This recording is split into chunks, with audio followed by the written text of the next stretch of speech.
अक्सर यह दावा किया जाता है कि मुसलमानों की तरह हिंदुओं में भी पुरुषों को एक से अधिक विवाह करने की छूट रही है। कुछ राजाओं के उदाहरण दिए जाते हैं कि उनकी कई रानियां हुआ करती थीं। सत्य यह है कि हिंदू धर्म में एक से अधिक विवाह की अनुमति नहीं है। यदि एक से अधिक विवाह किया भी जाता है तो केवल विशेष परिस्थितियों में। इसके ढेरों उदाहरण वेदों से लेकर अन्य धर्म ग्रंथों तक में मिलते हैं। वेदों में स्पष्ट रूप से एक ही पत्नी का विधान है। ऋग्वेद के विवाह सूक्त में लिखा है, इह एव स्तम मावि यौष्ट्रम विश्वम आयुहवि अश्नुतम। अर्थात हे वधू और वर, तुम दोनों इस गृहाश्रम में स्थिर रहो, तुम्हारा कभी परस्पर वियोग न हो और सदा प्रसन्नता पूर्वक अपने घर में रहो।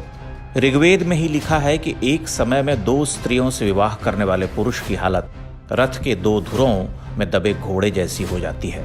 हिंदू विवाह में पत्नी और पति एक दूसरे को जो वचन देते हैं उनमें 7वां है, परस्त्रियम मातु समाम समीक्ष स्नेहम सदा चेन्मयी कांत कोरिया वामांग मायामी तदा त्वदीयम ब्रूते वचः सप्तमंत्र कन्या।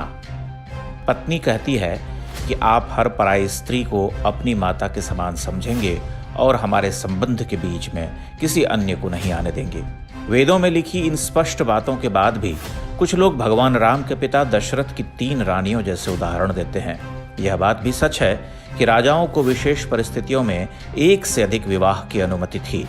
राज्य के भावी उत्तराधिकारी के जन्म अथवा किसी दूसरे राज्य से संबंध मजबूत करने के लिए कुछ राजा एक से अधिक विवाह करते थे, लेकिन ऐसा कोई समय नहीं था जब सामान्य हिंदू समाज में बहुविवाह की परंपरा रही हो।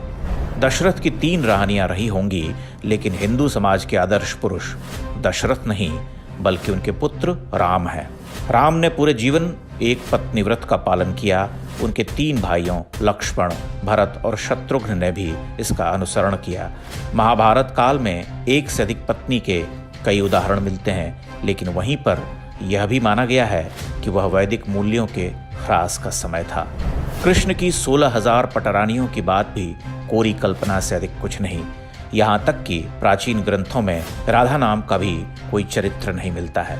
जो लोग भगवान कृष्ण के हजारों विवाह की बातें करते हैं, उन्हें हिंदू धर्म और जीवन दर्शन के बारे में कुछ और अध्ययन करना चाहिए, ताकि वो समझ सकें कि कृष्ण का चरित्र क्या था और जिसे वो विवाह समझते हैं वह वास्तव में क्या है। अंग्रेजों और वामपंथी अनुवादकों ने वेदों के कुछ श्लोकों का गलत अनुवाद करके यह साबित करने की कोशिश की है कि वेदों में बहुविवाह की अनुमति दी गई है। वे हिंदू धर्म को अपमानित करने के अपने प्रयासों में काफी हद तक सफल भी हुए हैं, लेकिन इससे सत्य नहीं बदल जाता।